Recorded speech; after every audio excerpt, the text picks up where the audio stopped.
တစ်တော့မှာဂျပန် region ပြောင်းရင်လူတွေဆိုကျွန်တော်ဂျပန် region ပြောင်းနေမသိတဲ့လူတွေဆိုကျွန်တော်ပြောင်းပြပြဖြစ်ပါတယ်ကျွန်တော်လိုအပ်တာကတော့ဗျာလောဆယ်တော့ VPN လေးလို့ဂျပန် VPN လေးလို့ပါတယ်ကျွန်တော်တို့ဒီဂျပန် VPN လေးတောင်းလာပါတယ်ကျွန်တော်တောင်းမတက်တဲ့လူတွေဆို please ဆိုရဝင်ပြီးတော့ဂျပန် VPN ဂျပန် VPN လို့ရေးလိုက်ရင်တော့ဟုတ်ပါတယ်ကျွန်တော်ကတော့ဒီကောင်တောင်းလာပါတယ်ဒီဟာလိုတခြားဟာလေးသုံးနေရပါတယ်ကျွန်တော်ကဒါလေးပဲတောင်းလာမှာကျွန်တော်ပြီးရင်ဒီကောင်လေးဝင်တောင်းလို့ပြီးဒီကောင်လေးဝင်မယ်ဒီကောင်လေးဝင်ပြီးတောင်းနှိပ်လိုက်မယ်ဗျာကျွန်တော်လေးတက်ပါဗျာSurfshark Secure VPN Service ကျွန်တော်ရတက်ပါတယ်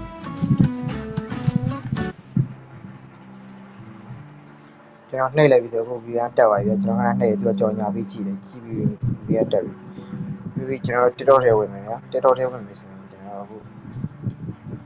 ကျွန်တော် TikTok ထဲကျွန်တော်ဝင်လာပြီကျွန်တော်အခုကျွန်တော်ရဲ့ဆက်30ရှိတယ်ဗျာပေါ်တောင်းနေတာမှာဆက်30နေပြီပြီးရင်ကျွန်တော်အောက်က setting ကိုရေးလုံခြုံမှုရအောင်နှိပ်မယ်ပြီးကျွန်တော်ရဲ့အကောင့်ကိုနှိပ်မယ်ပြီးကျွန်တော်ချက်လက်ကိုနှိပ်ပြီးပြောပါတယ်ကျွန်တော်အမှပြောင်းရင်လူဆိုကျွန်တော် VPN ဖိထားတယ်ဆိုရင်ကျွန်တော်အခုပြောင်းလို့ရပါတယ်ဟိုကျွန်တော်ကတော့အခုမြန်မာစာပါဖြစ်နေကျွန်တော်ဂျပန်ကိုပေါပါတယ်ဒါပေမဲ့ကျွန်တော်ဖုန်းကကြတော့မြန်မာစာပါပြောင်းတာကြာသေးတယ်ဂျပန် VPN ပြောင်းလို့မရဖြစ်နေဗျာကျွန်တော်တို့တချို့လူတွေကြတော့ကောက်ခွေကြတဲ့ဘာမှမပြောင်းတဲ့လူတွေကြဆိုတော့ပြောင်းလို့ရပါတယ်ကျွန်တော်ကမြန်မာဖြစ်နေဆိုတော့ဘောလုံးဆဲနေတယ်ဘောလုံးဆဲပြီးမှဂျပန်ဆိုပေါ်ပါတယ်ဂျပန်ကိုနှိပ်လိုက်အောင်ဆိုရင်တော့ရပါပြီဗျာကျွန်တော်ကတော့ဂျပန်မြန်မာပြည်ပြန်ပြောင်းတာဆိုတော့ကျွန်တော်ကတော့6လ6ရက်ကျွန်တော်ပြန်ပြောင်းရအောင်ဖြစ်ပါတယ်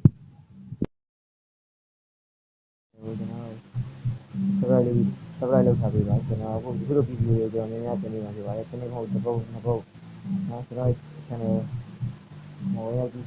ရပါတယ်အခုမှဗီဒီယိုတွေဆက်လုပ်အောင်ဆိုနေအတက်လာကြောင်းဖြစ်လို့ပြပါ